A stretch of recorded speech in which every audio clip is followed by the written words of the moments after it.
Hi everybody, Alex Deploy here from Expert Forex, and it is Tuesday the 11th of May, and I'm going to do a market review with the aim of finding tradable trades for the alert and signal service. So let's have a look at one of the approaches that I can take, and one of my favorite setups is this setup on the screen that you can see here now. It is the 4-hour setup using the RSI method and the moving average indicator, just those two indicators, and I have them on 16 of my favorite currencies, the ones.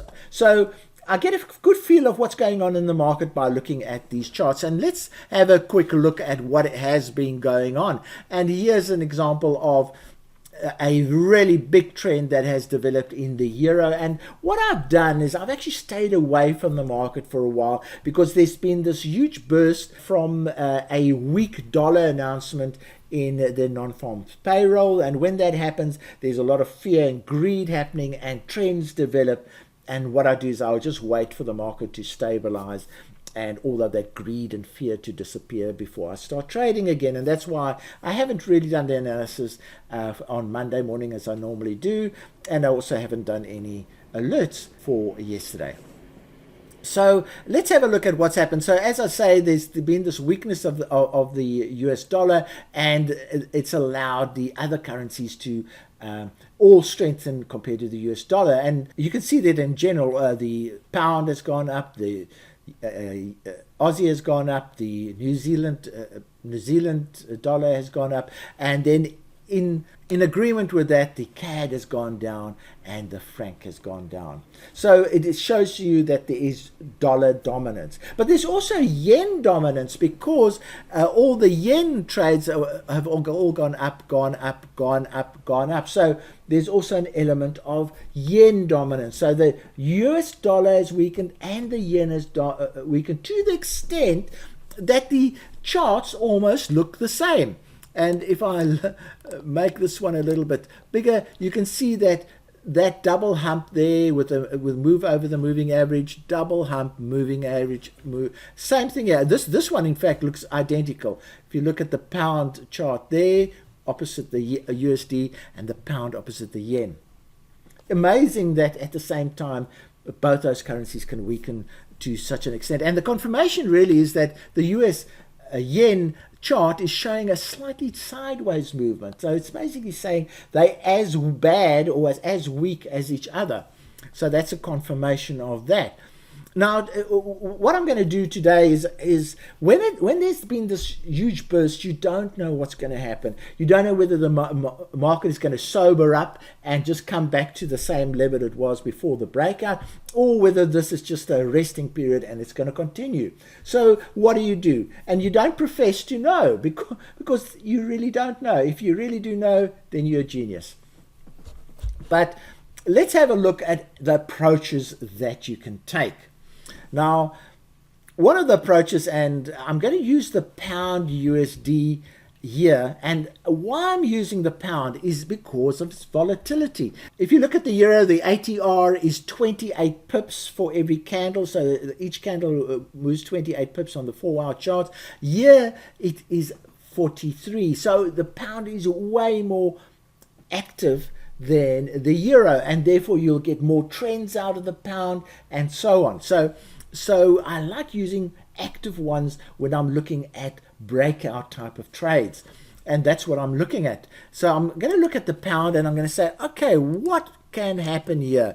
There are two things that can happen. You can the pound can go south, and you'd want to put a sell in there, or the pound can go north and you'd want to put a buy in there. Now remember, when you are putting buy trades, you mustn't put them right on the break of resistance. You must actually put them slightly higher to incorporate the spread. So that's the one way of straddling the pound and saying, hey, I don't know where it's going, but if it continues, I want to be in. If it comes back, I want to be in. So that's how you straddle the pound. You would most probably put your target around about there. So let's have a look at what this transaction looks like. So that's almost 100 pips and that's about a 65 pip target. So there's a really nice transaction. It's not a straddle. It's basically saying if it goes south, I want to get in.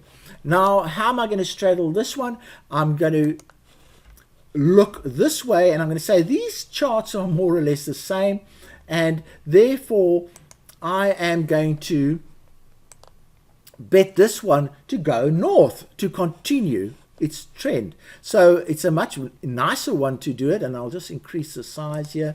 And the type of thing you could do, you just put a buy over there, you put your stop over there, and you put your target more or less there. You see, I'm just using my eye to produce those targets and spreads.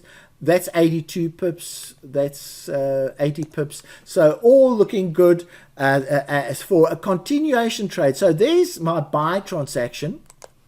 So what I would do here is I would buy this one, and I would sell that one.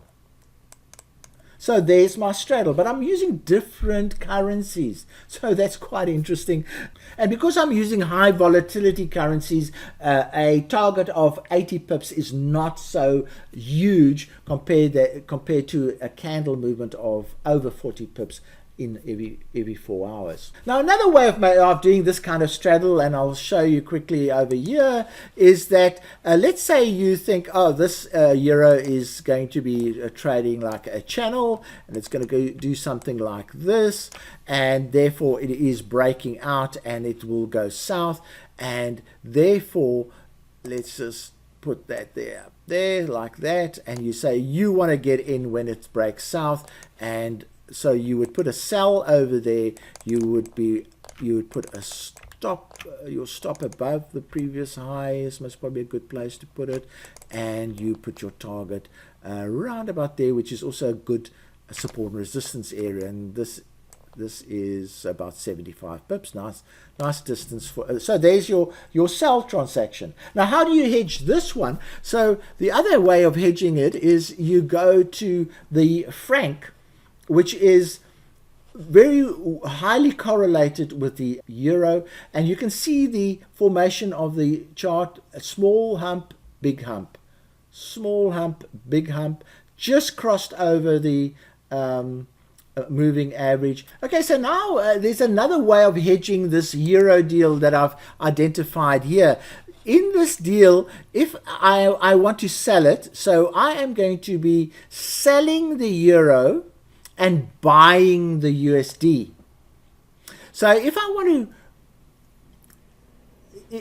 want to straddle this, I have to sell the USD. So what I'll do is I'll go to the franc, which is a very correlated currency with the euro. You can see the charts look identical: hump, hump, up, hump, hump down. So they are negatively correlated.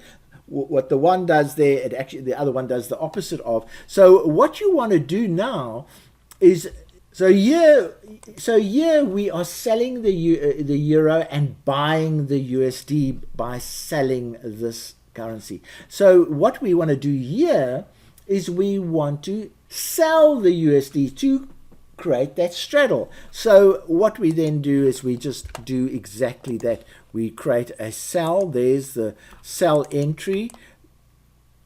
Let's say that's the stop, and the target can be somewhere down here. So let's have a look at the size of this deal. 70, 50, good risk return ratio. So what we're saying is, if this one continues, we want to sell the USD, and that will hedge against the trade that we made in the euro. Now, looking at the Aussie New Zealand, here's another trade that looks possible. Here's a potential channel trade: bounce, bounce, bounce, bounce, bounce, and it looks like something like that. And you want to sell this one because you want it to go down to the bottom here somewhere over there, let's say, and you want to put your stop more or less over there. So there's another trade very quickly using channel trading. It's this trade's a little bit too small. I might not take it, but can you see how quickly you can see trades? So I hope I've given you some ideas on how you can straddle the market using different currencies and not knowing the direction of the trade. Let the market take you into the trades. And if you make a mistake with one, the other one will be successful. If you make a mistake with the other one, the other one will be successful. There is an outside chance that both will activate, but then you're only suffering effectively one loss because the one will be positive and the other one will be negative. So straddling isn't a bad option. So in today's market analysis, I've just given you some ideas on how you can look at the market and create deals, not knowing more where the direction is going, but by using a straddling approach, you can still make a lot of money. From me, Alex Deploy, cheerio.